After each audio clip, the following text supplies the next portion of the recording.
বাংলাদেশ জাতীয়তাবাদী দল বিএনপি ৪৭তম প্রতিষ্ঠা বার্ষিকী উপলক্ষে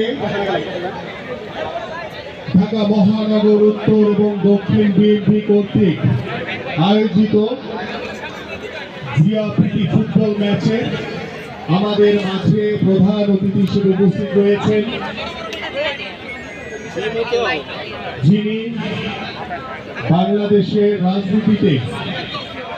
একটি সুদৃঢ় অবস্থানের মাধ্যমে যিনি গত ১৭ বছর ওই স্বৈরাচার শেখ হাসিনা কর্তৃক গুম হয়েছিলেন,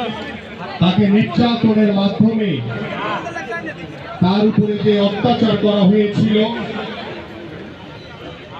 তাকে যেভাবে গুম করে সেই ভারতে পাঠিয়ে দেওয়া হয়েছিল এবং যিনি আমাদের মাননীয় ভারপ্রাপ্ত চেয়ারম্যান জনাব তারেক রহমানের অত্যন্ত আস্থাভাজন বিশ্বস্ত সাবেক মন্ত্রী চলমান